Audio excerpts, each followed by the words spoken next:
Welcome to my channel ज्ञान की गरीबी। आज हम बात करने वाले हैं बी फार्मेसी फर्स्ट सेमेस्टर में जो सब्जेक्ट है फार्मास्यूटिक्स फर्स्ट की, जिसमें हम बात कर रहे थे यूनिट फर्स्ट की। तो आज इस वीडियो में हम बात करने वाले हैं पोस्टोलॉजी के बारे में। पोस्टोलॉजी की हम डेफिनेशन के बारे में बात करेंगे, उसके फैक्टर्स अफेक्ट जो करते हैं पोस्टोलॉजी को उसके बारे में, और पीडियाट्रिक जो डोज कैलकुलेशंस होती है based on age, body weight and body surface area, तो इन सब के बारे में हम जो है आज इस वीडियो में बात करने वाले हैं।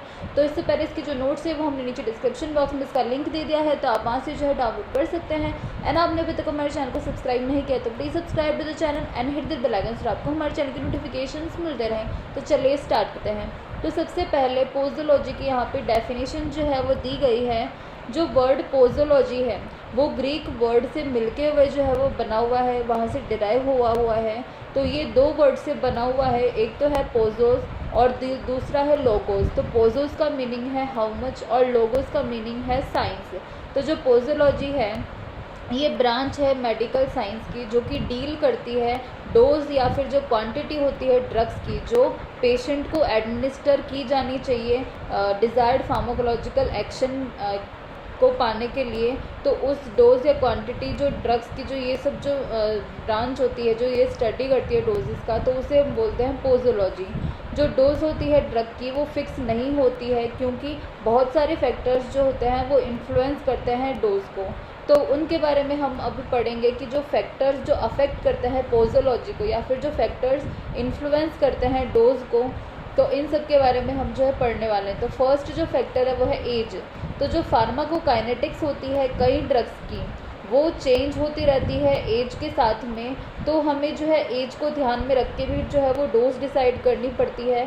जैसे वो ज़्यादातर जो है वो इफ़ेक्ट करती है चिल्ड्रन और ओल्ड जो पीपल होते हैं उनको, तो उनके लिए कम जो है वो डोज रिक्वायरमेंट होती है क्योंकि नॉर्मल एडल्ट डोज जो है उससे कम रिक्वायरमेंट इसलिए होती है क्योंकि जो एडल्ट्स होते हैं उनके मुकाबले जो ये चिल्ड्रन और ओल्ड पीपल होते हैं वो एक्सक्रीट जो करते हैं ड्रग्स वो इतने ज़्यादा हद तक जो है वो एक्सक्रीट नहीं कर पाते हैं ड्रग्स को, तो इसलिए इनको कम डोज जो है वो देनी चाहिए। उसके बाद में सेकंड है फैक्टर वो है सेक्स।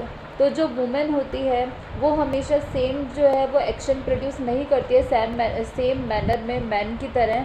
जैसे एग्जांपल है यहाँ पे मॉर्फिन और जो बार्बिटरेट होते हैं वो ज़्यादा एक्साइटमेंट जो है वो प्रोड्यूस करते हैं वुमेन में सेडेशन से पहले। तो स्पेशल केयर जो है वो भी रखनी चाहिए जब ड्रग जो है वो प्रिस्क्राइब की जाती है मेंस्ट्रुएशन में, प्रेगनेंसी में और लैक्टेशन में। तो यहाँ कुछ सर्टेन ड्रग्स होती है जो कि जब प्रेगनेंसी में एडमिनिस्टर की जाती है तो वो जो है प्लेसेंटल जो बैरियर होता है उसको क्रॉस कर देती है और फीटस को अफेक्ट करती है। जैसे एग्जांपल है अल्कोहल, बार्बिटरेट, नारकोटिक और नॉन नारकोटिक एनाल्जेसिक्स। इसके बाद में थर्ड जो है फैक्टर वह है रूट ऑफ एडमिनिस्ट्रेशन। तो जो इंट्रावेनस ड्रग्स होती है जो कि इंजेक्शन के द्वारा लगाई जाती है तो वो यूजुअली लो डोज में दी जाती है क्योंकि जो इंट्रावेनस जो ड्रग है वो डायरेक्टली ब्लड स्ट्रीम में हमारे जाती है और डायरेक्ट एक्शन देती है, तो वो कम डोज में जो है वो दी जाती है। इसके बाद में है fourth factor time of administration. तो जब फूड जो है उसकी वो जब स्टमक में प्रेजेंट होता है तो वो ड्रग का जो एब्जॉर्प्शन है उसको डिले कर देता है। तो ड्रग जो है तो इस वजह से हमें पता चलता है कि ड्रग जो है वो रैपिडली तब एब्जॉर्ब होती है जब स्टमक जो है वो हमारा एम्प्टी होता है। इसके बाद में है जो इरिटेटिंग जो ड्रग होती है वो एडमिनिस्टर, तो इसलिए जो इरिटेटिंग जो ड्रग होती है वो मील के बाद में दी जाती है। एग्जाम्पल जैसे arsenic, iron, cod liver oil, ये हमेशा जो है वो मील के बाद में दी जाती है। इसके बाद में नेक्स्ट फैक्टर है एनवायरमेंटल फैक्टर्स। अब डे लाइट जो है वो स्टिमुलेंट होती है इसलिए ये जो है वो इन्हेंस करती है एक्शन स्टिमुलेंट ड्रग्स का, और डार्कनेस जो है वो सिडेटिव होती है। तो हिप्नोटिक जो ड्रग्स होती है वो ज़्यादा इफेक्टिव होती है नाइट में। तो और ऐसे ही जो अल्कोहल है वो ज़्यादा टॉलरेटेड होता है कोल्ड एनवायरनमेंट में दैन इन समर्स। इसके बाद में नेक्स्ट फैक्टर है इमोशनल फैक्टर्स। तो जो पर्सनैलिटी और बिहेवियर होता है फिजिशियन का वो भी इफ़ेक्ट करता है इफ़ेक्ट को ड्रग के, स्पेशली जो साइको पेशेंट्स होते हैं उनमें। तो जो इनर्ट डोजेज फॉर्म होती है जिसे बोलते हैं प्लेसिबो, जो कि रिजेंबल करती है एक्चुअल मेडिकामेंट से फिजिकल प्रॉपर्टीज़ में, वो जो है थेरापेटिक बेनिफिट प्रोड्यूस करती है डिजीज़ में जैसे ब्रोंकाइल अस्थमा और एंजाइना पेक्टोरिस में। इसके बाद में नेक्स्ट फैक्टर है प्रेजेंस ऑफ डिजीज़। तो स्ट्रेप्टोमाइसिन जो है जो कि एक्सक्रीट होती है किडनी के द्वारा, वो जो है अगर किडनी जो है मतलब वर्क नहीं करती है प्रॉपरली, तो वो जो है वो टॉक्सिक इफेक्ट प्रोड्यूस कर सकती है। जब और दूसरा एग्जांपल है, जब फीवर होता है पेशेंट को, तो वो जो है वो जो हाई डोज होती है एंटीपायरेटिक ड्रग्स की, वो ज़्यादा टॉलरेट कर पाता है as compared to normal person. इसके बाद में नेक्स्ट फैक्टर है बॉडी वेट। तो जो एवरेज डोज है वो कैलकुलेट कर सकते हैं हम इन टर्म्स ऑफ mg/kg में। तो बॉडी वेट जो एडल्ट वेट होता है वो होता है 50 to 100 kg।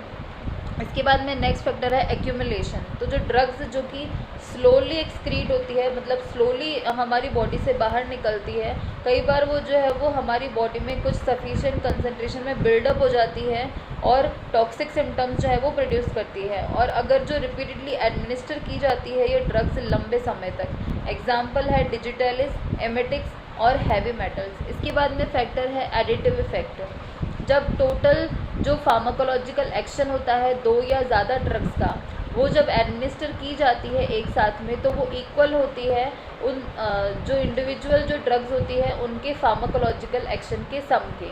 तो ये जो फिनोमेना होता है उसे बोलते हैं एडिटिव इफेक्ट। एग्जाम्पल है एफिड्रिन और एमिनोफाइलिन का कॉम्बिनेशन। इसके बाद में नेक्स्ट फैक्टर है सिनर्जिज्म। जब दो या दो से ज़्यादा जो ड्रग्स होती है उन्हें कॉम्बिनेशन में यूज़ करते हैं तो उनका जो एक्शन है वो इंक्रीज़ हो जाता है, तो इस फिनोमेना को बोला जाता है सिनर्जिज्म। और सिनर्जिज्म जो है वो ज़्यादा यूज़फुल होता है तब जब हमें डिज़ायर्ड फार्माकोलॉजिकल एक्शन जो है वो ज़्यादा चाहिए होता है अच्छी से सिंगल डोज में ही। एग्जाम्पल है प्रोकेन और एड्रेनलिन का जो कॉम्बिनेशन होता है वो इंक्रीज़ कर देता है ड्यूरेशन ऑफ एक्शन प्रोकेन की। इसके बाद में नेक्स्ट फैक्टर है एंटागोनिज्म। जब एक्शन जो होता है एक ड्रग का वो अपोज कर देता है दूसरे ड्रग के एक्शन को, तो उसे हम बोलते हैं एंटागोनिज्म। तो ये जो है वो सिनर्जिज्म के एकदम उल्टा होता है कि एक जो ड्रग होती है वो दूसरी ड्रग का जो एक्शन है उसको अपोज कर देती है। तो ये जो एंटागोनिज्म का यूज़ है वो पॉइजन के ट्रीटमेंट में जनरली किया जाता है। एग्जाम्पल जैसे मिल्क ऑफ मैग्नीशिया जो है वो दिया जाता है जब एसिड पॉइजन होता है उस कंडीशन में, जहाँ पे एल्कलाइन जो इफेक्ट होता है मिल्क ऑफ मैग्नीशिया का वो न्यूट्रलाइज कर देता है एसिड पॉइजन के इफेक्ट को। इसके बाद में नेक्स्ट फैक्टर है टॉलरेंस। जब अनयूजुअली लार्ज डोज जो होती है ड्रग की वो जब रिक्वायर हो जाती है सेम इफेक्ट प्रोड्यूस करने के लिए जो कि नॉर्मल थेरापेटिक डोज से हो जाता है, तो इस फिनोमेना को बोलते हैं टॉलरेंस। मतलब किसी भी व्यक्ति की जो टॉलरेंस है वो बढ़ जाती है जब उसको लार्ज डोजेस दी जाती है, तब भी वो इफेक्ट जो है वो प्रोड्यूस करती है, तो इसे हम बोलते हैं टॉलरेंस। एग्जाम्पल जैसे स्मोकर्स जो होते हैं वो निकोटीन को टॉलरेट करते हैं ज़्यादा अमाउंट में, और अल्कोहलिक जो है वो लार्ज क्वांटिटी में अल्कोहल टॉलरेट कर सकते हैं। इसके बाद में नेक्स्ट फैक्टर है आइडियोसिनक्रेसी। अब ये जो है वो एक्स्ट्रा ऑर्डिनरी रिस्पॉन्स होता है ड्रग का जो कि डिफरेंट होता है उसके फार्माकोलॉजिकल एक्शन के, उसे बोलते हैं आइडियोसिनक्रेसी। नाउअडेज जो ये वर्ड है वो रिप्लेस कर दिया गया है एलर्जी की टर्म से। अब इसमें एग्जांपल है कि जो एस्पिरिन होता है स्मॉल क्वांटिटी में वो कई बार जो है वो गैस्ट्रिक अल्सरेशन और गैस्ट्रिक हेमरेज भी जो है वो प्रोड्यूस कर देता है। इसके बाद में नेक्स्ट फैक्टर है टैकीफाइलैक्सिस। ये जो है वो ऑब्जर्व किया जाता है कुछ ड्रग्स में जो कि एडमिनिस्टर की जाती है रिपीटेडली शॉर्ट इंटरवल्स में, तो उसकी उन ड्रग्स की वजह से जो हमारे सेल्फ रिसेप्टर्स होते हैं वो लॉक हो जाते हैं और फार्माकोलॉजिकल रिस्पॉन्स होता है उस पर्टिकुलर ड्रग के लिए वो कम हो जाता है। तो ये जो डिक्रीज रिस्पॉन्स होता है इसे रिवर्स भी नहीं किया जा सकता है डोज को इंक्रीज़ करके, तो इस फिनोमेना को बोलते हैं टैकीफाइलैक्सिस या फिर एक्यूट टॉलरेंस भी बोला जाता है। मतलब बेसिकली इसमें जब हम लगातार किसी भी ड्रग्स को जो है वो दिया जाता है किसी भी पर्सन को शॉर्ट इंटरवल्स के लिए, तो हमारी जो सेल्फ रिसेप्टर्स होते हैं वो लॉक हो जाते हैं और फार्माकोलॉजिकल एक्शन जो है वो उस ड्रग के लिए कम हो जाता है। तो ये जो डिक्रीज रिस्पॉन्स होता है इसे रिवर्स भी नहीं कर सकते, तो इस फिनोमेना को बोलते हैं टैकीफाइलैक्सिस। अब इसमें एग्जांपल है इफेड्रिन जब रिपीटेड डोज में दिया जाता है शॉर्ट इंटरवल्स के लिए ब्रोंकाइल अस्थमा के ट्रीटमेंट के लिए, तो ये जो है वो कम रिस्पॉन्स देने लगता है टैकीफाइलैक्सिस की वजह से। नेक्स्ट फैक्टर है मेटाबॉलिक डिस्टर्बेंस। तो जब हमारी बॉडी में वाटर इलेक्ट्रोलाइट बैलेंस का चेंज हो जाता है या फिर एसिड बेस बैलेंस जो है वो गड़बड़ हो जाता है या फिर बॉडी टेम्परेचर में चेंजेस आ जाते हैं या फिर पीएच में चेंज आ जाता है, तो उससे जो ड्रग की डोज है उसमें भी इफ़ेक्ट पड़ता है। अब इसके बाद में हम पीडियाट्रिक कैलकुलेशंस के बारे में बात करेंगे कि जो डोज है उसका हम कैलकुलेशन करेंगे एज के हिसाब से, बॉडी वेट के हिसाब से और बॉडी सरफेस एरिया के हिसाब से। तो फर्स्ट हम एज के हिसाब से अगर देखें कैलकुलेशन डोज का, तो इसमें 3 फॉर्मूले जो है वो दिए गए हैं। एक तो है यंग्स फार्मूला जो कि 1 से 12 साल के लिए होता है, और दूसरा है डिलिंग्स फार्मूला जो 4 to 20 ईयर्स की एज के लिए होता है, और थर्ड है फ्रीड्स फार्मूला, ये 1 मंथ से 12 मंथ्स के लिए होता है।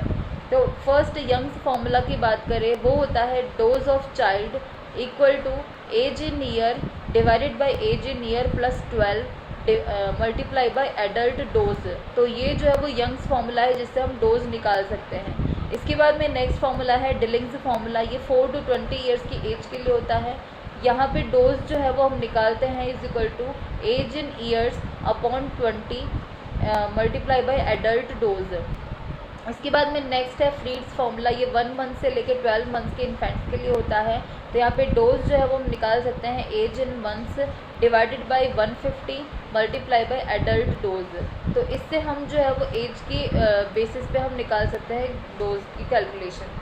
इसके बाद में सेकेंड है बॉडी वेट के बेसिस पे फॉर्मूला, तो इसमें है क्लार्क्स फार्मूला। तो यहाँ पे dose of child equal to है weight of child in kg divided by 70 multiply by adult dose. तो ये फार्मूला हो गया बॉडी वेट के लिए पीडियाट्रिक फार्मूला। इसके बाद में नेक्स्ट है बॉडी सरफेस एरिया। तो इसके लिए जो फार्मूला है वो है percentage of adult dose is equal to surface area of child divided by surface area of adult multiply by 100। तो यहाँ पे जो सरफेस एरिया है वो कैलकुलेट हम कर सकते हैं वेट और हाइट के थ्रू। सो गाइज ये थे पोजोलॉजी और उसकी जो डेफिनेशन और फैक्टर्स जो कि अफेक्ट करते हैं पोजोलॉजी को और पीडियाट्रिक कैलकुलेशन। सो इसके जो नोट्स है वो हमने नीचे डिस्क्रिप्शन बॉक्स में इसका लिंक दे दिया है, तो आप वहाँ से जो है डाउनलोड कर सकते हैं। And thanks for watching this video, and if you like this video please hit the like button and subscribe my channel ज्ञान की गरीबी and hit the bell icon to get notification for my new videos.